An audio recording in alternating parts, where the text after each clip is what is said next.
Hey, like, share, subscribe. It's your boy Richie back at it.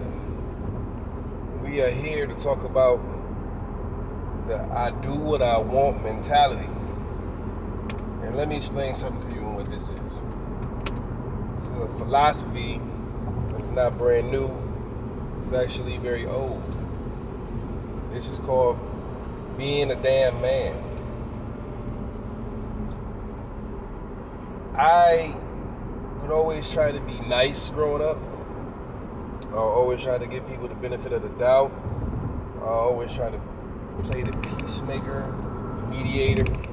And naturally, that's what I am. As I've gotten older, while I still have some of those traits, I have turned into more of what you might want to call an asshole. For a couple simple reasons. One, hey man, being an asshole and being assertive and being aggressive gets shit done.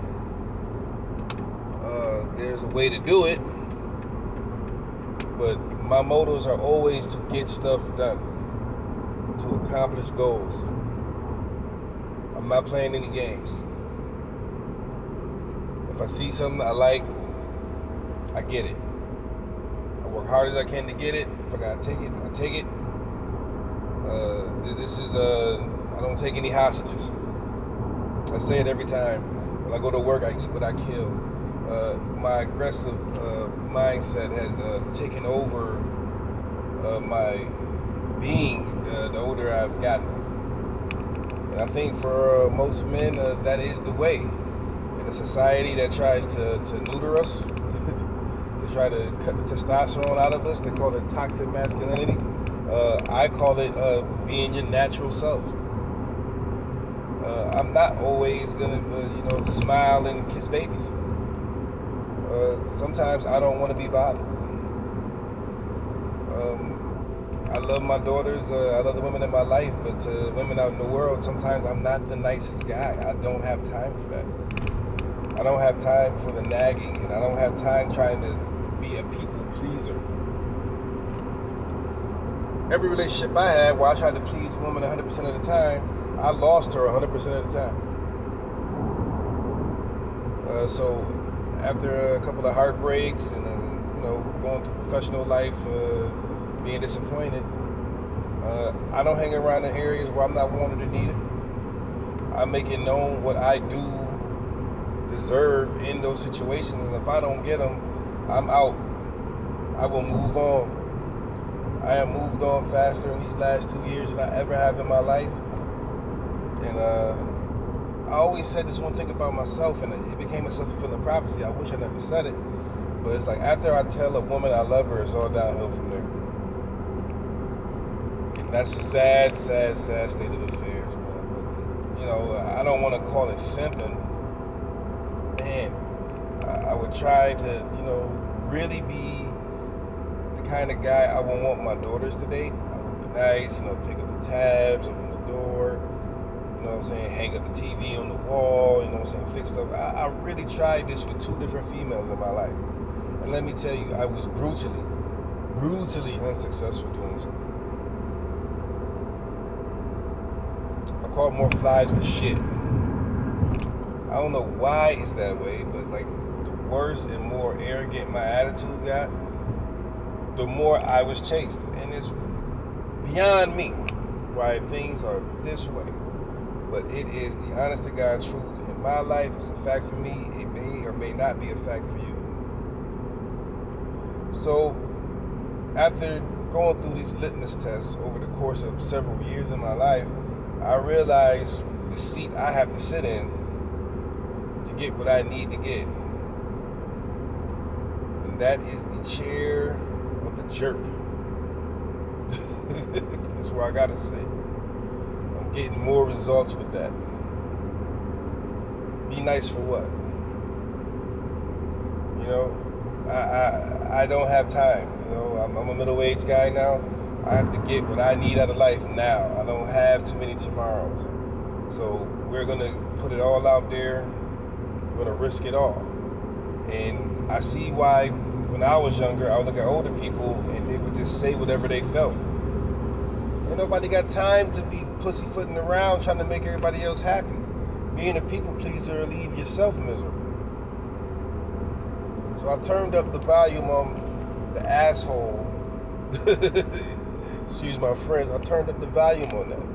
I turned up the volume on the jerk. I turned on the volume of the arrogance. Because you need to know I'm there. You need to know I'm not a pushover. You need to know I'm not going to chase you.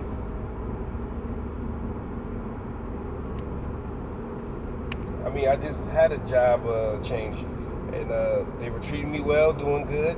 They had 2 months of not treating me so well, and you know what I did? I got out of there. I told them what I needed. They met me halfway. That wasn't far enough. I would take my talents to South Beach, like LeBron James. This is the I do what I want mindset. I do what makes me happy. I don't move anymore for other people. I'm not trying to please anybody. We tried that test in our 20s, and it was a success and a failure at the same time because I seen what needed to be done.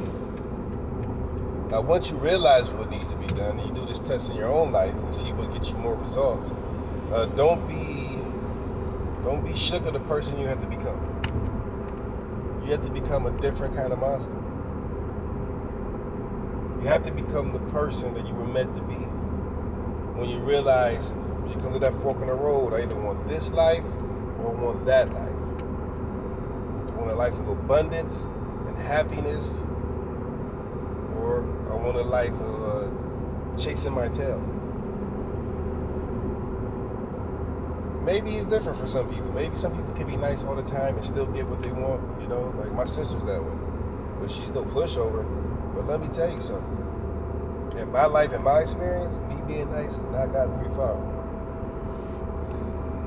Being assertive got me far. Being aggressive got me far. Being driven got me far. Having goals got me far.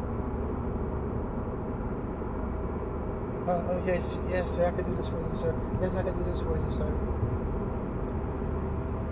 I walk up to my guys and say, hey, this is what I need. This, and this. This deal goes this way, this way, this way. This is what I need. You know what? In response, they tell me what they need. I need this. Yeah, let's do it. We come to a common agreement. We don't pussyfoot around. You mean what you say what you mean, you do what you say you're going to do. And being a man in this day and age, especially with so many of us being softened up by the environment, I think it's time to reintroduce a little bit of this toxic masculinity. Because it's the only thing that works.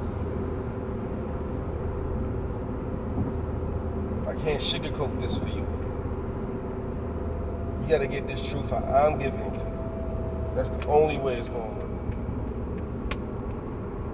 Nobody got time. The sensitivity training. Listen, I grew up in a different era anyway. It was rough. You go out there, you get hurt, wipe yourself off, you keep playing. Kids at school don't like you, shit, you got to deal with it. And over time, you become tougher. That's the only way this works. You don't want to be out here, man. I see why kids are out here depressed. They're being spoon-fed this crazy stuff. They can't even be themselves. They are pacified at a young age. They're neutered at a young age. They're brought up to be non-confrontational. Well, damn it, man. I mean, if you're renting a house and the landlord's a slumlord, I mean, yeah, it's nice to write a letter and all that, but sometimes you gotta let that motherfucker know, hey, man, this house is not up to par. You expect me to pay for this house, but you're a slumlord. So either you're gonna get it together or I'm gonna move. You run towards the issue. Because standing pat or running away from it is going to get you depressed. It's going to get you anxious. It's going to make you sad. It's going to make you mad. Your anger is going to grow. It's going to mess with your blood pressure. Holding stuff in has never been good.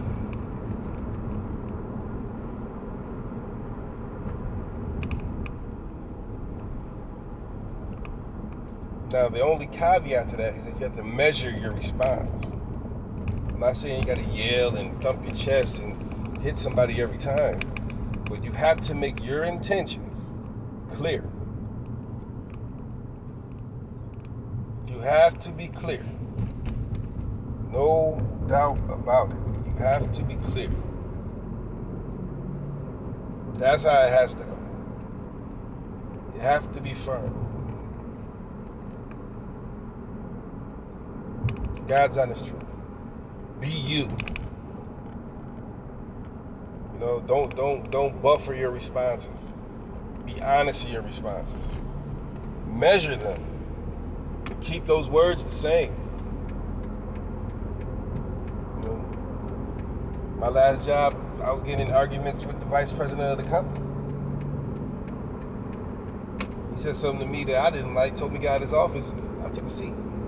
But we gotta talk about this. But did I cuss him out? No. Did I let him know how I felt? Yeah.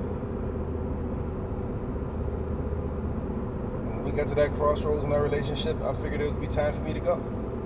So I left. I don't want to sit here and argue with the vice president of the damn company. You control the paycheck, the payroll, lead dispersal.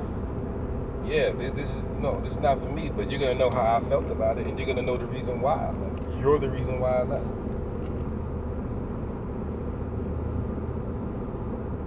And you know it. It's no secret.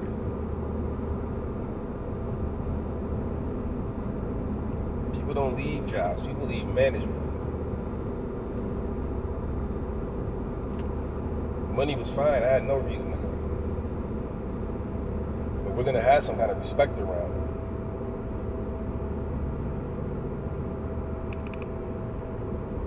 That's another thing in this corporate world where people think money defines them. Just because you got $1 million doesn't mean I should respect you. Respect is still earned, not given.